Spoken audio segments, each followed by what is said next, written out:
Graça e paz da parte de Deus e do nosso Senhor e Salvador Cristo Jesus. Bem-vindo ao Segundo às 18, mais uma vez, refletindo um pouco sobre Deus, sobre a sua graça e assuntos que requerem um pouco de reflexão sistemática, um raciocínio equilibrado e que Deus nos ajude a ter esse raciocínio equilibrado, de forma que possamos contribuir com você, que nos segue no Facebook, nas demais redes sociais. Aliás, eu quero lhe estimular e lhe pedir que você compartilhe esses vídeos. Tem os anteriores, dá uma olhada nos anteriores, tá? E vai acompanhando a gente toda segunda-feira.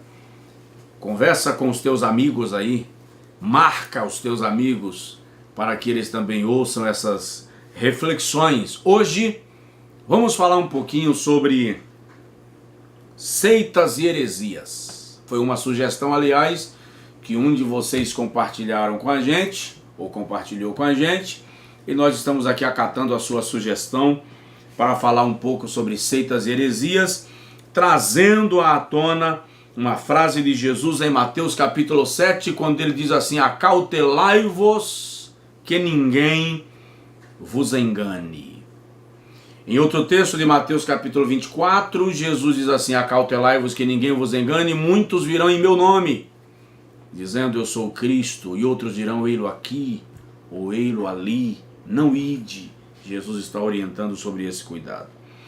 Por 14 vezes, Jesus chama os falsos ensinadores, ou os falsos mestres, de lobos enganadores.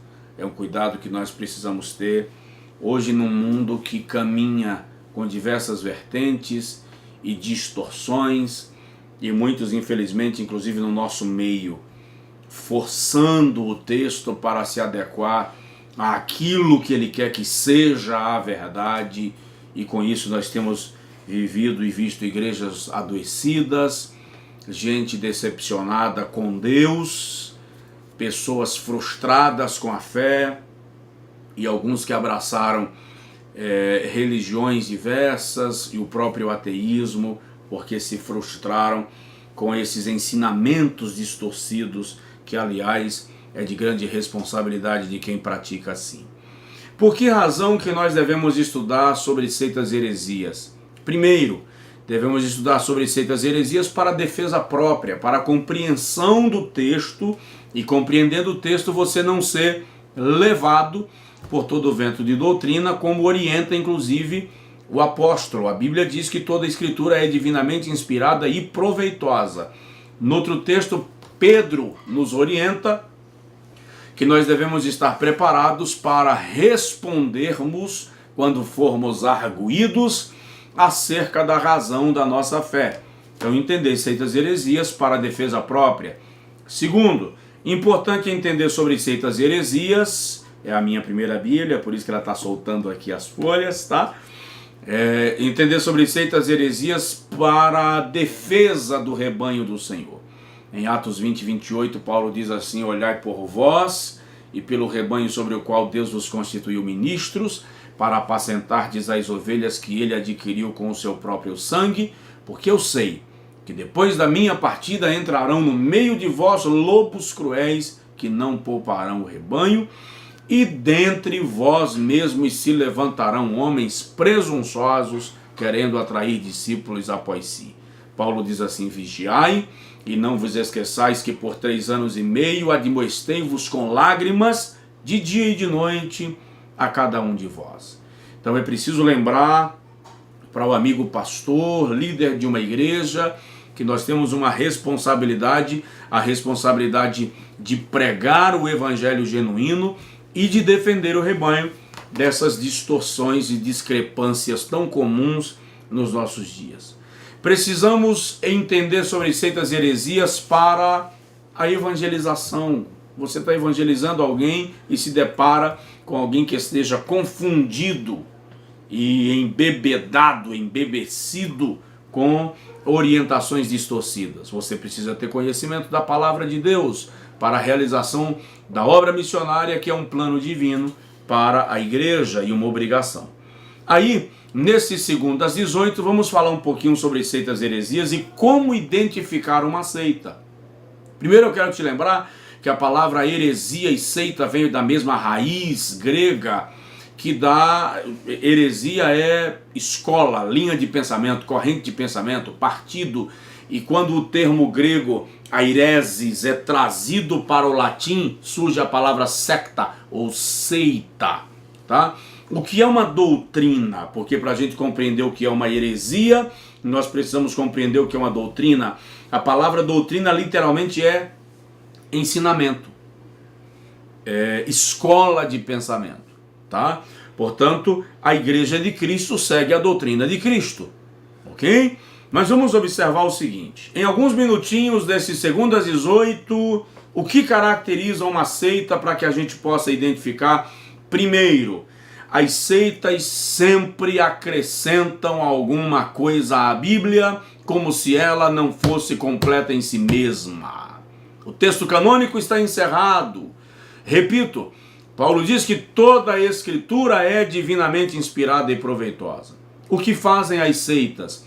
Como elas não podem acrescentar livros e textos, então elas criam livros paralelos e começam a difundir que aquele livro oficial da seita é tão inspirado quanto a Bíblia. Então eles começam a fazer paralelos da Bíblia com livros, normalmente dos seus fundadores, e dão àquele livro autoridade da palavra de Deus. É a revelação complementar. Todo movimento religioso, todo pregador que acrescenta revelação própria à palavra, como se a palavra fosse incompleta, caracteriza uma heresia, um herege, uma seita e, portanto, uma distorção da palavra de Deus. A Bíblia diz que toda profecia, que nenhuma profecia é de particular interpretação, porque homens de Deus falaram inspirados pelo Espírito Santo. Segunda marca de uma seita ou de uma heresia, subtrai algum atributo da pessoa de Jesus. Você vai perceber, por exemplo, que todas as seitas do mundo que nós conhecemos consideram Jesus, até citam Jesus, mas defendem que Jesus é apenas um profeta extraordinário, semelhante aos seus fundadores. Trazem Jesus ao nível de paralelo com os seus fundadores. Não reconhecem Jesus como o Deus encarnado, como o Filho de Deus revelado, como a glória de Deus manifesta. Se eu rejeitar a verdade da divindade de Cristo, eu estarei rejeitando toda a base fundamental do Evangelho e da palavra de Deus. Então, se acrescenta alguma coisa à Bíblia e se subtrai algum atributo da pessoa de Jesus, se caracteriza uma seita. Terceira marca de uma seita: pregam a autossalvação. Creem que Jesus era um homem especial, mas o seu sacrifício na cruz não foi suficiente para salvar. Então o indivíduo, para ser salvo, tem que cumprir as regras daquela seita, tem que ser membro daquela seita, tem que crer naquela heresia, porque o sacrifício de Jesus não foi suficiente. E o escritor da Epístola aos Hebreus diz que Jesus entrou no lugar santo dos santos, oferecendo-se a si mesmo imaculado a Deus, de uma vez por todas, para purificar das obras mortas as nossas consciências, a fim de servirmos ao Deus vivo. Então, qualquer pregação que acrescenta à Bíblia algum livro paralelo ou revelação paralela, qualquer pregação que anula, questiona, coloca em dúvida a divindade de Jesus, a santidade de Jesus, o sacrifício de Jesus, se caracteriza como heresia. Terceiro, qualquer pregação, religião, movimento, linha de pensamento que crê na autossalvação por meio da prática das orientações exclusivas daquela seita, se caracteriza como uma heresia, porque a Bíblia diz que há um só mediador entre Deus e os homens. Quarta característica de uma seita: acreditam que só serão salvos aqueles que participarem dela. Esse perfil de exclusivismo não caracteriza a fé cristã. O indivíduo não será salvo, e agora eu vou chocar alguns raciocínios.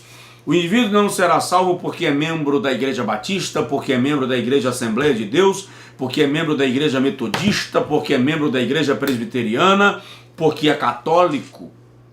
O indivíduo será salvo porque Jesus nasceu sem pecar, cresceu sem pecar, morreu por nossos pecados, ressuscitou ao terceiro dia, está sentado à destra do Todo-Poderoso, intercede por nós, e aquele indivíduo, eu e você, cremos no seu sacrifício, e esta fé salvífica nos leva a uma rendição a Ele e submissão ao seu senhorio.